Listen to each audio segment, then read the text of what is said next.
Okay. So now I'm sharing a summary of this chapter. What is in the GST? Okay. So you will see a slide on your screen in a few seconds.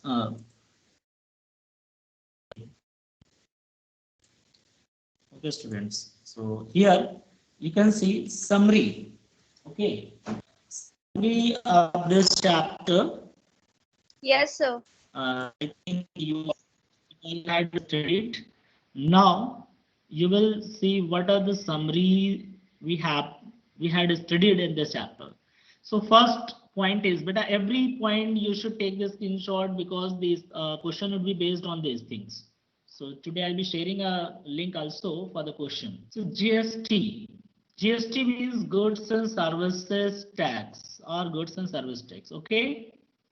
Second, GST has introduced by the Government of India with effect from 1st July 2017. WEF means with effect from. By merging so many indirect taxes at central level and state level. Okay.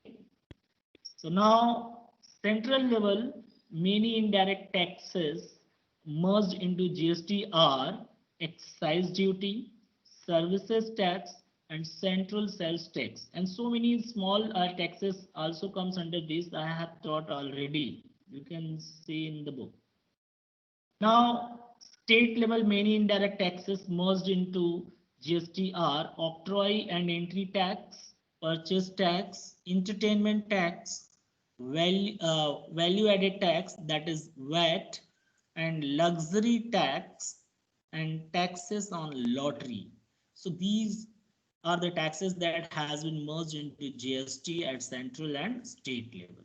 Okay, student, you take the SS of this slide. I'm moving forward for the next.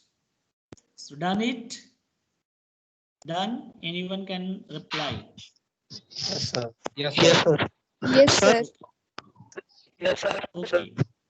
हाँ बेटा बोलो, you want to ask anything? Sir ये octroi मतलब क्या होता है sir? Octroi and entry tax. Octroi को हिंदी में कहते हैं चोंगी। ठीक है, मतलब एक टोल टैक्स भी कह सकते हैं। जैसे कि एक एरिया है जहां से जो गुड्स की जो ट्रक और बसेस जाती है वहां से पास कराना होता है, तो उसको एंट्री फी पे करना होता है। ठीक है, तो उसे हम लोग ऑक्ट्रॉय कहते हैं। This is the charge on the purchase of the goods from the supplier to manufacture. जब हम गुड्स खरीद कर लाते हैं सप्लायर से गुड्स को प्रोड्यूस करने के लिए, तो जब भी रॉ मटेरियल हम खरीदेंगे या बना बनाया गुड्स भी खरीद रहे हैं कहीं दूसरी जगह से अपने यहाँ मंगा रहे हैं, तो बीच में बहुत सारे बैरियर या टैक्स लगता है वहाँ से पास कराने का। तो ये जगह जगह जो टैक्स देना होता था, ये सारे टैक्सेस अब हट गए हैं। इसकी जगह अब आप लोग को करना है या सिर्फ GST देना है ना। तो जो टैक्सेस एंड सब लोग चार्ज करते थे अननेसेसरी, और इस सबको हटाने के लिए किया गया। तो मेन ऑक्ट्रॉय का मतलब होता है, चुंगी का नाम सुना होगा बहुत जगह, चुंगी लोग कहते हैं जैसे है नगमा उसके आगे चुंगी है जहाँ पेट्रोल पंप है। ठीक है, तो इसको हिंदी में चुंगी कहते हैं। चुंगी कर मीन्स होता है टैक्स। तो वहाँ से जब एंट्री करती है गाड़ी तो वहाँ पे देना होता है हमको। Entry tax, purchase tax, entertainment tax और ये सारे टैक्स। ठीक है,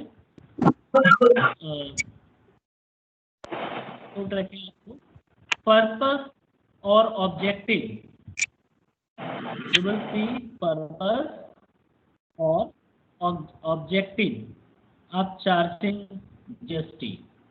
तो GST चार्ज करने का क्या पर्पस है या ऑब्जेक्टिव क्या है। ठीक है, तो हम लोग पढ़ते हैं, why the government of India has created a new form of charging the tax, that is GST, goods and service tax. What is the purpose behind this? We will see. First objective is given, develop a common national market for buying and selling of goods and services. देखो बेटा, पहले क्या होता था कि लोग कहते थे नहीं यहाँ पर आप ले रहे हो तो गुड्स ज़्यादा महंगा होगा, यहाँ सस्ता होगा, वो एंट्री टैक्स वहाँ लगता है, यहाँ नहीं लगता है, तरह तरह के लोग चीज़ें बताते थे। तो यहाँ पर एक कॉमन नेशनल मार्केट, यानी जो गुड्स की प्राइस आपको वाराणसी में मिल रही है वही इलाहाबाद में, वही दिल्ली में, वही मुंबई में, सब जगह मिल रहा है, ठीक है। To develop a common national market for buying and selling of goods and services. Second, uniformity of tax structure in the country on goods and services. तो एक देश में एक ही जैसा टैक्स सभी जगह पे अप्लाई हो, ऐसा नहीं कि एक ही देश में अलग अलग स्टेट में लोग अलग अलग रेट से टैक्स चार्ज कर रहे हो। This is very unfair. कोई कुछ भी टैक्स चार्ज कर सकता था और इनोसेंट कस्टमर के पॉकेट से जाता था। तो इसको यूनिफॉर्मिटी बनाने के लिए, यूनिफॉर्म टैक्स स्ट्रक्चर बनाने के लिए बनाया गया। Next, to ensure removal to double taxation and to check tax evasion. तो पहले क्या था कि जैसे एक लोग टैक्स चार्ज किया फिर दूसरा उसके ऊपर ऐड करके कर लिया, तो इन सारी चीज़ों को हटाने के लिए, क्योंकि जो जीएसटी अब होता है वो एक होता है इनपुट और एक होता है आउटपुट, और इनपुट और आउटपुट सेलिंग प्राइस या परचेस प्राइस पे चार्ज होता है, उसके अंदर इंक्लूड नहीं होता कभी भी। परचेस को अलग दिखाते हैं, इनपुट जीएसटी को अलग दिखाते हैं, तो इसलिए डबल टैक्सेशन हट गया। अब है to ensure simplification of tax regime. तो पहले क्या था, तरह तरह के टैक्स लगता था, आप देखे थे कितने टैक्सेस था, वैराइटीज ऑफ टैक्स, तो बड़ा कॉम्प्लेक्स होता था। अब क्या, कुछ सोचना नहीं है, सिर्फ जीएसटी, एक सी और एक एस, यही बस समझना है, सारे टैक्सेस को मर्ज कर दिया गया।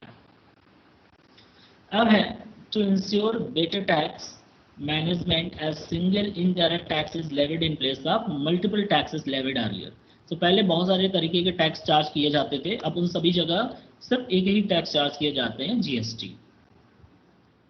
Easy compliance of tax liability as it is comprehensive online based system. तो अब पहले क्या था कि ऑफलाइन भी या जैसे भी टैक्स लोग चार्ज कर लेते थे, अपने मन से लिख देते थे, लेकिन आजकल का जब जीएसटी फॉर्मेट बना, सब हर एक बिजनेसमैन का अपना एक जीएसटी नंबर होना होता है जो जीएसटी कलेक्ट करता है, उसके पास अगर राइट है जीएसटी कलेक्ट करने का तो उसका अपना एक जीएसटी नंबर होगा और उसकी सारी डीलिंग सब ऑनलाइन होती है। तो सारा जो लायबिलिटी होता है पेमेंट करने की, सब इलेक्ट्रॉनिक कैश लेजर के थ्रू होता है। मैंने आप लोग को याद होगा जीएसटी जब मैंने सेटअप पढ़ाया था, पहला क्वेश्चन सेटअप का एग्जांपल, तो उसमें एक इलेक्ट्रॉनिक कैश लेजर दिखाया था मैंने, ठीक है क्या। और दूसरा वाला अल्टरनेटिव में मैंने बताया था कि बिना इलेक्ट्रॉनिक कैश के भी कर सकते हो, क्योंकि अभी आप स्टूडेंट क्लास 11 में हो, तो मैंने बताया था एक बार डेबिट और एक बार क्रेडिट करते तो उसको हटाकर सीधे टू बैंक कर दिया गया था, बट इलेक्ट्रॉनिकली ये सारी चीज़ें सेटल्ड होती हैं। ओके, तो स्क्रीनशॉट आप ले लो, क्योंकि आज हम 10 क्वेश्चन पूछेंगे, आप सभी लोगों को इसी में से गलत सही doesn't matter, but try to give the answer.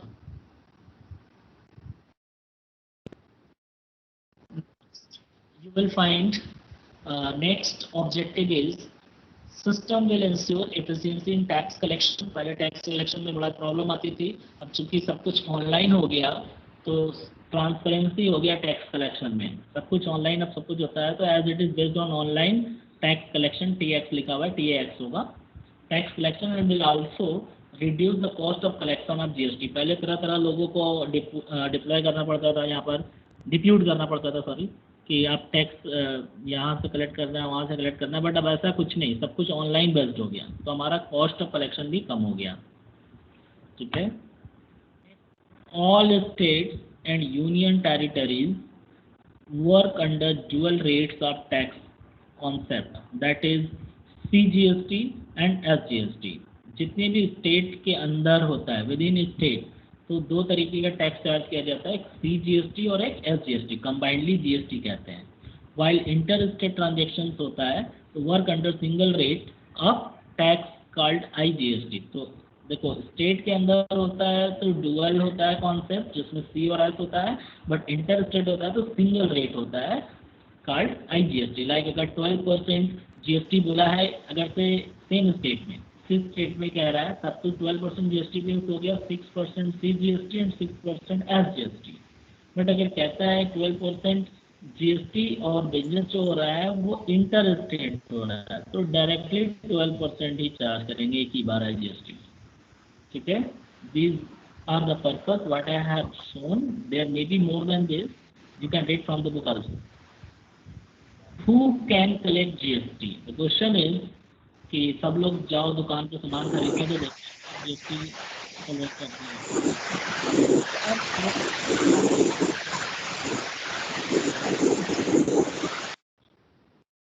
ध्यान दो आप कि कौन कलेक्ट करेगा। So students, have you any idea कि हु कैन कलेक्ट? चलो ठीक है, हम बताते हैं। एवरी रजिस्टर्ड डीलर, ध्यान समझना, every registered dealer can collect goods and services tax, that is GST, whose annual turnover exceeds ₹4 lakh, यानी पर है ना, एनुअल दोबारा मैंने लिख दिया यहाँ, एनुअल जो टर्नओवर एक्सीड्स ₹40 लाख, यानी अगर रूरल मेन एरिया सिटी में है तो 40 लाख रुपए से ज़्यादा उसकी टर्नओवर होनी चाहिए, और 20 lakh in case of north eastern states and हिली स्टेट्स। जो नॉर्थ एंड ईस्टर्न स्टेट्स होगा या हिली यानी रिमोट एरियाज जो होते हैं जहाँ पे पहाड़ियों पे सामान दूसरे सिटी पे दूसरे डिस्ट्रिक्ट पे डिपेंड होते हैं, वहाँ से गुड्स लाकर देते हैं। ठीक है, अब जैसे कि तुम वैष्णो देवी चले जाओ, तो वहाँ पर ऊपर सारी सामान कहाँ से आएगा, वहाँ जाओगे तो नीचे दूसरी जगह से डिपेंड होते हैं। इसी तरह अगर से रॉबर्ट्सगंज सोनभद्र में चले जाओ रिमोट एरिया में, ठीक है, तो वहाँ पर क्या होता है कि सारी चीज़ें वहाँ नहीं होती, बनारस पे डिपेंड होते हैं, वहाँ से गुड्स जाती है। तो कुछ ऐसी जगह हैं जो रिमोट एरिया या हिली एरियाज हैं, नॉर्थ ईस्टर्न स्टेट्स हैं, उन सारी जगह पर उसके लिए कम है। वहाँ अगर 20 लाख या उससे ज़्यादा अगर टर्नओवर है तो वो लोग रजिस्टर करवा सकते हैं और वो लोग कलेक्ट कर सकते हैं। और ये कब से अप्लीकेबल हुआ है? विद इफेक्ट फ्रॉम 1 अप्रैल 2019 से ये बात तय हुई, 40 लाख और 20 लाख वाली। अब चेंज होगा अगर तो आगे बताया जाएगा। ठीक है, तो काइंड्स ऑफ जीएसटी स्टूडेंट्स, तो जीएसटी कितने प्रकार का अभी आपने देखा, एक होता है इंट्रा स्टेट मूवमेंट और एक होता है inter state movement. Intra state का मतलब विद इन स्टेट, अगर हम लोग यूपी में है तो यूपी के अंदर ही डील कर रहे हैं तो इसे कहेंगे इंट्रा स्टेट मूवमेंट, और यूपी है और यूपी के बाहर दूसरे स्टेट से डीलिंग कर रहे हैं तो इंटर स्टेट मूवमेंट। तो जब इंट्रा स्टेट होता है तो आप देखो इंट्रा स्टेट में आपको CGST और SGST डुअल कॉन्सेप्ट होता है, बट इंटर स्टेट में जो होता है सिंगल कॉन्सेप्ट होता है IGST। ठीक है, होगा, you can take this screenshot, ये याद रखो कि कितना कितना रुपए हैं और कब से एप्लीकेबल हुआ है, कौन से एरिया है, ये सारी चीज़ें नोट करनी है आप लोगों को। नॉर्थ ईस्टर्न स्टेट्स और हिली स्टेट्स कितने रुपए से ज़्यादा है तो वो रजिस्टर करा सकती हैं, कलेक्ट कर सकती हैं। ठीक है, तो हम लोग आते हैं नेक्स्ट। तो टैक्स रेट्स अंडर जीएसटी, जो देखो हमने पढ़ाया था आप लोगों को 5 स्लैब रेट्स है, अलग अलग तरीके के गुड्स पर अलग अलग रेट है जीएसटी का। ठीक है स्टूडेंट्स, तो वो क्या है ये आप नोट कर सकते हो। फर्स्ट आपका है 0% जीएसटी, मीन्स नो जीएसटी। तो किस आइटम पे है ऐसा, तो हम लोग कह सकते हैं एसेंशियल आइटम्स होगा, including food, essential goods like include items of mass consumption like food grain. कौन सा फूड ग्रेन? लूज, जो खुला बैग में, जो जूट वाले बैग में जो देखते हैं नहीं खुला हुआ दिखता है जिसे लूज कहते हैं। सीरियल्स अनब्रांडेड, जो अनाज unbranded, honey, milk, salt, lassi, vegetables, printed books, newspaper etcetera. ठीक है, तो ये सब अनब्रांडेड में सब आ जाते हैं, जो अनब्रांडेड है ये सब। तो शॉर्ट जो वेरी वेरी एसेंशियल है, इस पर हम लोग को जीएसटी नहीं देना है। ठीक है, 0%। सेकेंड है 5% जीएसटी, किस पे है? On vegetable oil, sugar, tea, coffee, packed atta, fruits and nuts, cereals which branded, देखो ऊपर क्या था अनब्रांडेड, यहाँ branded, textiles, coal, pharmaceuticals items, print media etcetera. Common use item, मतलब इस तरीके से कॉमनली यूज आइटम है जो सारी चीज़ें जो बेसिक गुड्स के बाद आती है उसके साथ ही उसी से मिलता जुलता। ठीक है, तो ये 5% है। नेक्स्ट 12% एन स्टैंडर्ड रेट है, ये एक स्टैंडर्ड रेट है मैक्सिमम गुड्स पे आप देखेंगे, जैसे juice, ghee, almond, condensed milk, butter, jam, pickles, printing and stationery, murabba, beverage, mobile, etc. Tender rate on stationery and branded processed food items. This is what 12%. Now 18% GST. So 18% GST on capital goods like plant, machinery, furniture, etc. Capital goods means जिस goods को हम लोग business में furtherance के लिए use करते हैं, यानी बिजनेस को बढ़ाने के लिए, प्रोडक्शन कैपेसिटी को बढ़ाने के लिए, like plant, machinery, furniture use for furtherance of business, iron and steel, hair oil, shampoo, toothpaste and ice cream, soap, computer, printer, digital media and bitumen, etc. These are the examples of goods on which we charge 18%. Last one is 28% GST on TV, fridge, AC, electrical goods, polish, razor, motor car, etc. So luxury items and tobacco will be charged 28%. Okay, student, you can take the screenshot of it. I hope done. Screenshot. Yes, beta. Sir sir वो water charges पे भी GST लगता है? इस पे sir water charges पे बेटा water पे मैंने क्या लिखवाया था, नहीं लगता है ना, जो अनब्रांडेड लोज जो वाटर बिल जो पेमेंट करते हैं, अभी मैं बताऊंगा उसको आगे, फिर से सारा पढ़ाया हुआ है, ठीक है। इसमें कहीं वाटर नहीं ना है? No sir. ठीक, हाँ, तो इसका स्क्रीनशॉट आप ले लो।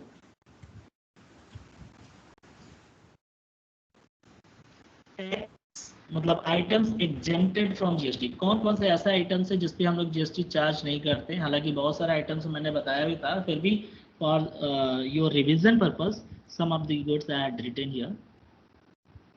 पहला वेजेस, मजदूरी, इस पे हम लोग जीएसटी नहीं चार्ज करते हैं। दूसरा सैलरीज, ठीक। Third one is water charges. देखो बेटा वाटर चार्जेस हो गया तुम्हारा ना, एग्जेम्प्टेड मीन्स हम लोग टैक्स चार्ज नहीं करते, ठीक है। Electricity Yes, sir. चार्जेस इस पे भी नहीं है। Carriage, cartage, coolie charges, postage, etcetera. Got it? So you can take the screenshot of it students. अब इसका स्क्रीनशॉट ले सकते हो।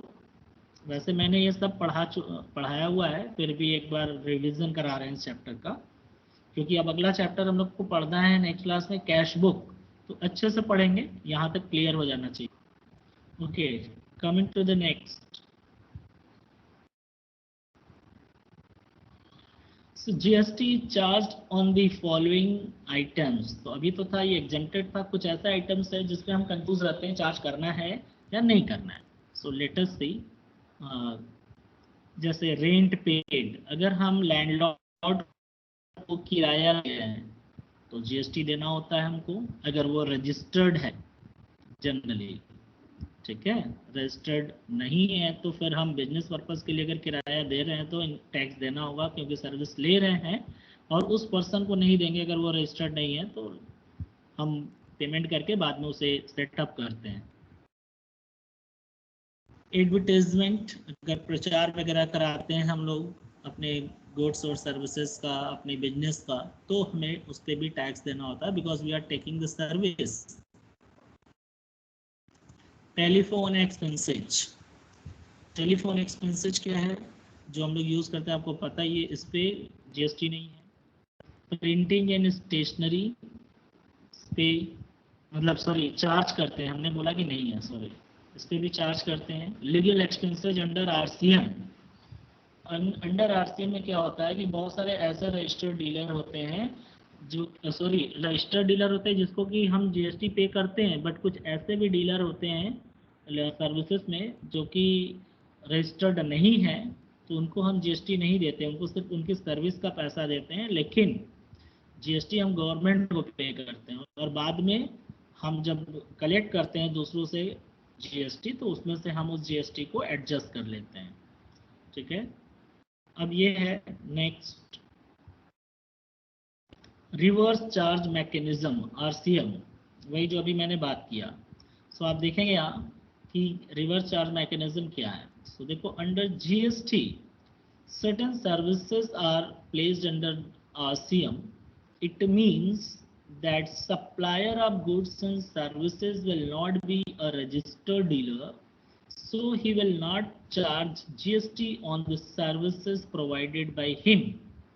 But the registered purchaser, अगर हम registered purchaser हैं, सामने वाला अनरजिस्टर्ड है, अगर हम उससे गुड्स और सर्विस खरीद रहे हैं तो we need to make payment. So will pay GST direct to the government under RCM and will claim it as input GST for set off against output GST collected by him. हम pay करेंगे और बाद में जब हम collect करेंगे customer से तो उसमें से हम अपना ये पैसा माइनस कर लेंगे। ठीक है, तो क्या क्या आइटम्स हैं जो आरसीएम में आते हैं, आपको नोट करना है। So, देखो, items under RCM are payment of legal fees to lawyers, payment of royalty for use of copyright, transportation of goods, insurance commission, purchase of goods and services by registered dealer from unregistered dealers. So these items comes under RC. Okay. So payment of legal fees like advocate or lawyers, whatever. So you can take this screenshot, students. Done? Done? Yes, sir. Sir. Okay. Cash discount बेटा आप लोग पढ़े थे, इसमें cash discount एक बार फिर से recap कर लेते हैं हम लोग उसका theory portion. So cash discount can be calculated as, कैसे किया जा सकता है आप देखो, if cash discount is to be allowed on sale और परचेज प्राइस, ध्यान से समझना, सेल और परचेज प्राइस पे कह रहा है। So then it will be calculated on the same means sale या purchase पे, but GST will be charged before deduction of cash discount। यानी GST हम देखो, लिस्ट प्राइस एक होता है ट्रेड डिस्काउंट और एक होता है कैश डिस्काउंट। ठीक है, तो GST हम किस पे चार्ज करेंगे, जो लिस्ट प्राइस गुड्स का होगा उसमें से ट्रेड डिस्काउंट हटाने के बाद जो बचा होगा, लेकिन बिफोर डिडक्टिंग कैश डिस्काउंट। याद रखना, कैश डिस्काउंट हटाने से पहले वाले प्राइस हम जीएसटी चार्ज करेंगे ऑलवेज। ठीक है, तो हम लोग कैश डिस्काउंट किस पे कैलकुलेट करेंगे, जीएसटी चार्ज करने से। जीएसटी तो हमेशा हम चार्ज करते हैं सेल या परचेस प्राइस पे, लेकिन जब कैश डिस्काउंट जो होगा, अगर क्वेश्चन में बोला है कि cash discount will be allowed on sale और परचेस प्राइस, तो कैश डिस्काउंट हम उसी प्राइस पे कैलकुलेट करेंगे, न कि टोटल अमाउंट पे। लेकिन जीएसटी ऑलवेज सेल या परचेस प्राइस पे चार्ज होता है। दूसरा स्टेप है, if cash discount is allowed given only, अगर क्वेश्चन में लिखा है cash discount will be given, ये नहीं मेंशन किया है कि सेल प्राइस पे या परचेस प्राइस पे, so then we do calculate cash discount on the total amount including GST payable। ठीक है, तो हम अगर से GST से लिखा हुआ है, मान लो 10,000 का गुड्स आपने खरीदा और उससे मान लो 6% GST CGST 6% SGST है। ठीक है, तो 6% हो जाएगा 600 रुपये इनपुट CGST, 600 रुपये input SGST, total amount payable कितना हो गया 11,200। सो कैश डिस्काउंट हम 11,200 पे निकालेंगे अगर केवल कैश डिस्काउंट लिखा है, लेकिन यही चीज़ ऊपर वाले अगर होता सेल या परचेस पे तो हम कैश डिस्काउंट 10,000 पे निकालते जितने पे हम परचेस कर रहे हैं। ठीक है, ये ध्यान रखना, क्वेश्चन में दिया होता है, कुछ नहीं दिया होगा तो अब दूसरा वाला जो है वो फॉलो करेंगे, यानी टोटल पे जितना अमाउंट कैश आपको मिल रहा है या पेमेंट कर रहे हैं आप उस पर डिस्काउंट। नाउ डियर चिल्ड्रेन, आप ज्वाइनिंग क्लास है तो छोड़ दो, ये सारी चीज़ें हैं, तो यहाँ तक तो देखो हो गया। ठीक है, अब हम एक लिंक शेयर करेंगे और सभी लोग चैट बॉक्स से आंसर देगा जिससे पूछेंगे। ठीक है, आप सभी लोग रेडी हो, इसमें कुछ ऐसा नहीं है जो आपने पढ़ा भी उसी में से देना है, नहीं आ रहा है नहीं देंगे, आ रहा है आप लिखेंगे मैसेज में टाइप, और कोई ऐसा क्वेश्चन नहीं होगा जो कि आपको लगेगा कठिन नहीं आ रहा है, बोल दो sir no idea I have to revise it again. no issue, but don't sit like that only.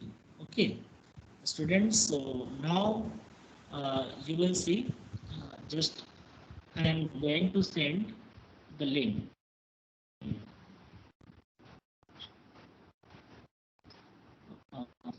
Box. Again, I am sending. So now everybody has got now this link. No, sir. Everybody Yes, has sir. received.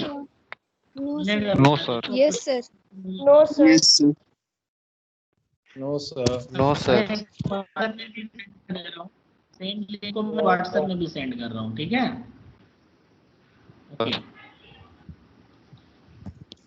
और लेकिन access वही कर पाएंगे जो लोग user ID password लगाएं. बाकी लोग जो नहीं कर पाएंगे वो देखें. उनको मैं दूसरे तरीके से शेयर कर रहा हूँ. और सर आईडी पासवर्ड है पर भी बोलो. नहीं शो कर रहा है. बेटा ठीक है, अभी व्हाट्सएप में देखो गया होगा. मैं अभी शेयर कर रहा हूँ तो आपको मिलेगा. घबराओ नहीं. हम अभी दूसरी जिसको नहीं मिल पा रहा उसके लिए अल्टरनेट वे हम बता रहे हैं. बाकी जिसको मिल गया वो टैप करके ओपन करें और चैट बॉक्स में हम पूछेंगे तो आंसर देंगे. या अपने नोटबुक पर आप सभी क्वेश्चन का ऑप्शन जो करेक्ट है आप लिख लो. क्वेश्चन नंबर, ऑप्शन नंबर क्या है, फिर मैं पूछता हूँ. ठीक है? Just coming to share. जितने लोग के पास यूजर आईडी पासवर्ड नहीं है वो लोग को ये स्क्रीन दिख रहा है. बेटा ये स्क्रीन दिख रहा है जितने लोग के पास यूजर आईडी पासवर्ड नहीं है या सभी के पास ये स्क्रीन दिख रहा है. अभी व्हाट्सएप का है. Yes, sir. सर मेरे पे Yes, है sir. फिर भी नहीं शो कर रहा है. Yes, sir. स्क्रीन मेरा स्क्रीन दिखना चाहिए. मेरा sir sir user ID password है लेकिन नहीं खुल रहा है. अच्छा मेरे पास कोई भी बात लेकिन नहीं खुल रहा है. सर व्हाट्सएप पर भी नहीं खुल रहा है सर डिलीटेड दिखा रहा है. Yes sir, deleted Yes, item sir, दिखा this रहा है. item might not exist. Deleted दिखा रहा है सर. एक Yes, मिनट sir. अभी मैं खोल रहा हूँ. देखने दो मुझे.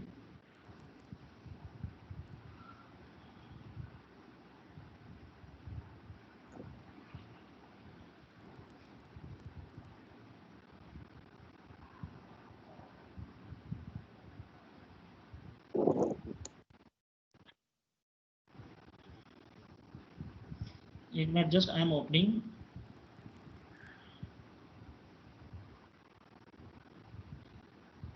खुलना चाहिए. मैं देख ले रहा हूँ.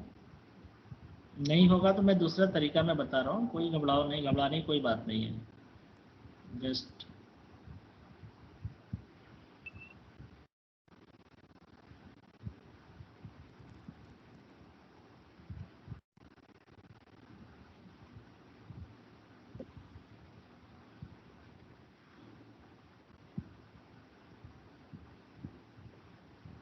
ओके. तो हम अब आप लोग को दूसरा तरीका बताते हैं. अभी इसका कुछ होगा नेटवर्क का बहुत प्रॉब्लम वाला है. ओके.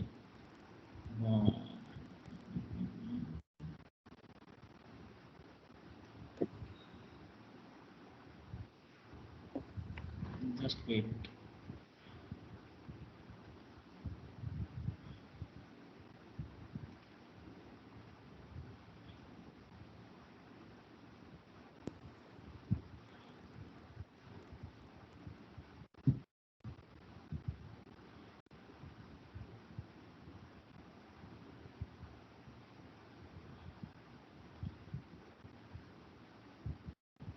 ओके स्टूडेंट्स, तो हम शेयर करने जा रहे हैं. आप लोग ध्यान दो.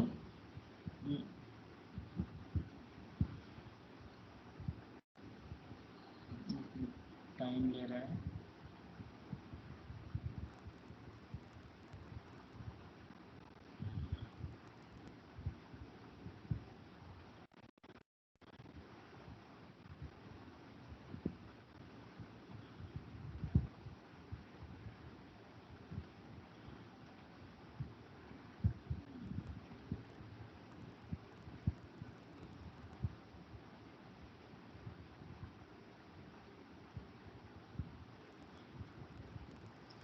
Word not responding. ऐसा क्यों बता रहा है?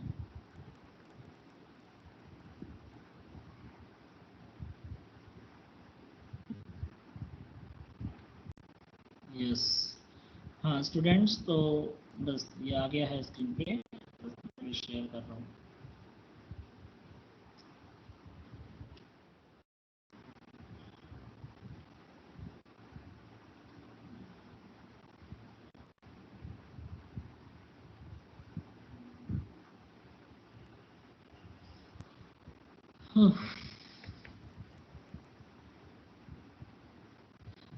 ये स्टूडेंट स्क्रीन पे अब आपको विजिबल है,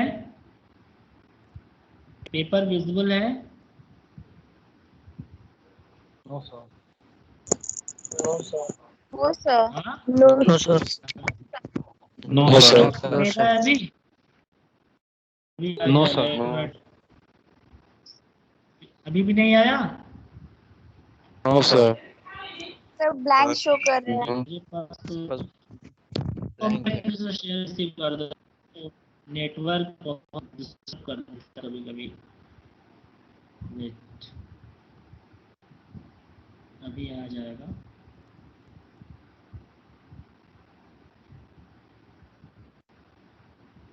बस आया, नो सर। No sir. दिख रहा है नो सर। क्या? नो है? सही बता रहे हो ना? सर हमको स्क्रीनशॉट नहीं शो कर रहा है। हाँ, नहीं कर शो रहे नहीं सर। कर रहा है? No sir. नो नहीं सर, नहीं कर रहा है जो।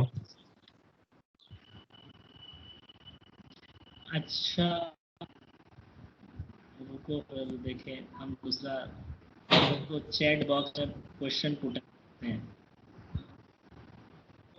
चैट बॉक्स में क्वेश्चन जाएगा। नहीं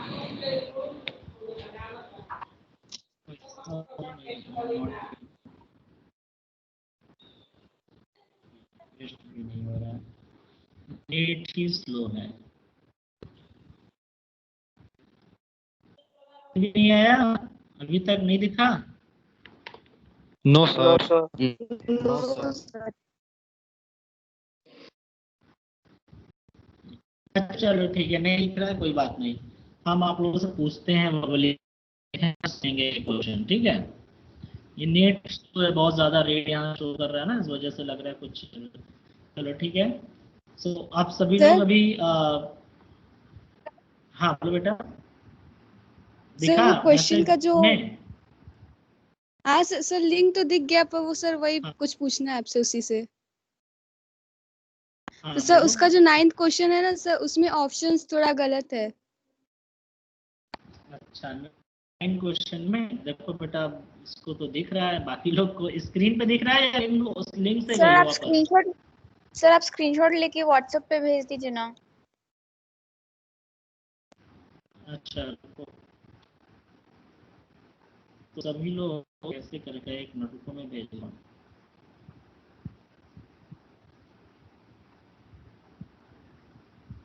ये नेट क्या हो जा रहा है इसमें?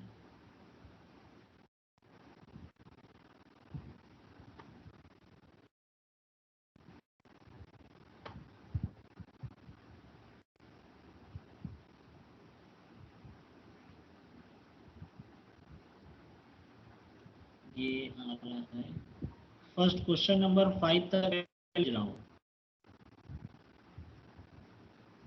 ठीक है? क्वेश्चन नंबर 5 तक मैं भेज रहा हूँ, और आप सभी लोग अपना अपना आंसर फटाफट में पूछें। व्हाट्सएप पे आप पेपर ओपन करेंगे, वेट,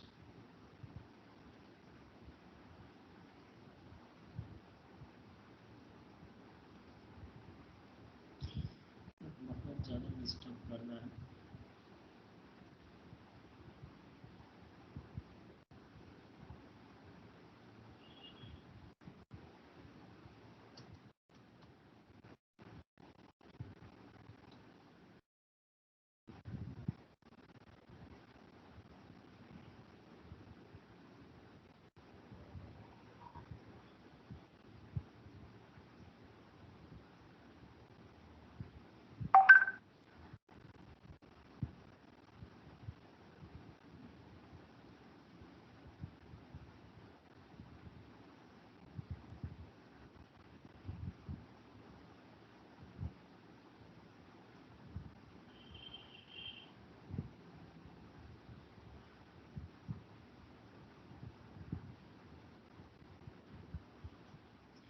स्टूडेंट्स, मैंने क्वेश्चन नंबर 1 to 5 तक सेंड किया है। अब उसके ऑप्शन सभी लोग अपने से जो करेक्ट आंसर है आप अपनी नोटबुक में लिख लो, फिर मैं एक एक से पूछता हूँ। मैं रेस्ट बाकी का 10 क्वेश्चन में भेज रहा हूँ, सॉरी 5 क्वेश्चन। सबको व्हाट्सएप मिल गया होगा, आप चेक कर लो।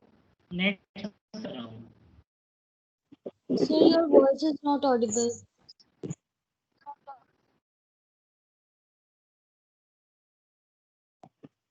now is clear? नहीं आया। व्हाट्सएप पे बेटा मैंने भेजा ग्रुप में, व्हाट्सएप में आप चेक करो। आगे आना, ठीक है। आप उसका आंसर अपने जो ऑप्शन करेक्ट है पांचों में से 5 क्वेश्चन आप अपने नोटबुक पे लिख लो, फिर मैं पूछता हूँ। सर क्वेश्चन ही नहीं सर आया नहीं आया। सर क्वेश्चन नहीं आया अभी। Yes sir. व्हाट्सएप पे भी नहीं सर आया। अभी नहीं आया है। नहीं आया no sir. Sir. No sir. Image screenshot. Yes sir sir नहीं आया। व्हाट्सएप आया ही नहीं है। नहीं आया सर अभी।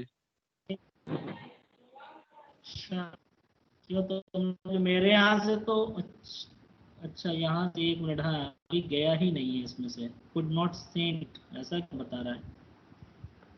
1 मिनट, बता रहा है could not, why is it so? तो दोनों ही भेज देते हैं, फिर हो जाएगा। हम अभी देखते हैं, नेटवर्क में कुछ होगा, इसी वजह से दिक्कत ही आ रही है लग रहा है।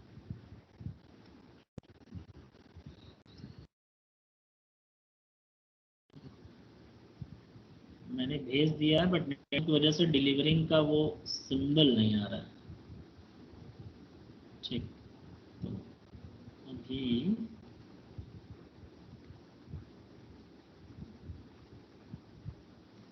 मैं देख रहा हूँ इसका।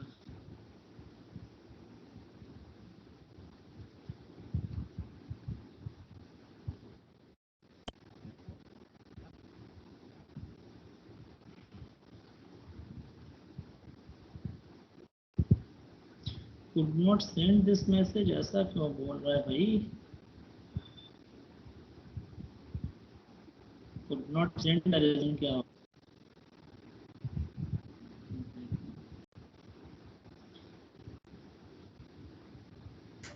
सर मेरे व्हाट्सएप पे लिंक आया है उसका। मिला? नहीं मिला। लिंक तो बेटा बहुत पहले ही भेजे थे ना, अभी को मैंने स्क्रीनशॉट भेजा है। सर स्क्रीनशॉट नहीं आया। तो आया सर, पर वो उसमें डिलीटेड दिखा रहा है सर।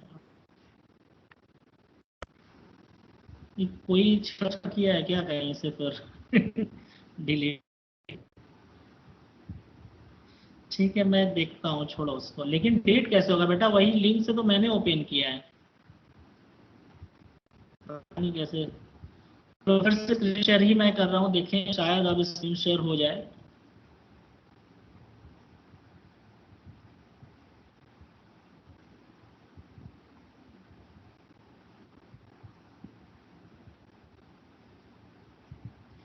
स्क्रीन देखो आप लोग, पहले स्क्रीन पे आ रहा है नहीं अभी? No sir. नहीं sir. No sir. Screen no sir. No sir. बेटा यहाँ स्क्रीन शेयर हम कर, रुको दूसरा कुछ शेयर करके देखते हैं वो आ रहा है कि नहीं। रुको फिर दूसरा हम पीपीटी अभी जो था उसको हम शेयर करते हैं, देखें वो जा रहा है कि नहीं। क्योंकि यहाँ तो जब शेयर हो रहा है तो वो भी शेयर होना चाहिए।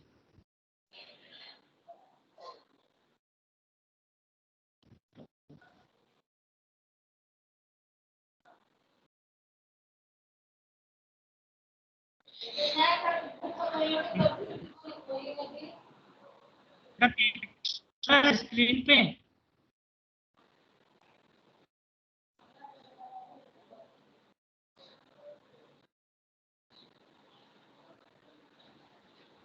ये पीपीटी वाला जो स्लाइड है तुम्हारा जीरो का वो शो कर रहा है? नो। No sir. अभी जो no sir. No sir. No sir. No sir. Okay, लग रहा है कुछ एरर है इनके सिस्टम में ही फिर, क्योंकि अभी जो मैंने शेयर जो सेट के मैं पढ़ा ही नहीं आ रहा है, तो इसका मतलब कुछ इनके यहाँ ही एरर है सिस्टम में। अब जो होगा देखा जाएगा। सर आप मीटिंग से हट के फिर से ज्वाइन कीजिए तो हाँ। शायद आ जाएगा। सही है, एक बार रुको।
No. कह रहे स्क्रीन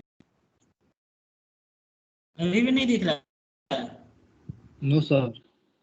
सुन लो, तो हम व्हाट्सएप में अलग से स्क्रीनशॉट हम भेज दे रहे हैं इसका ना, हम व्हाट्सएप में भेज दे रहे हैं टीम यहाँ से बंद करके। आप सभी लोग अपना अपना मैसेज जो है एक पेपर पे लिख लेगा, क्वेश्चन नंबर उसका जो ऑप्शन है, ठीक है, वो लिखकर आप हमको व्हाट्सएप कर दोगे, ठीक ठीक है? है sir. Yes, sir. Yes, yes sir. Yes, sir. Sure sir. हाँ, व्हाट्सएप पे मैं क्वेश्चन सेंड कर दे रहा हूँ। Okay bye. ओके बेटा बाय। Bye, sir.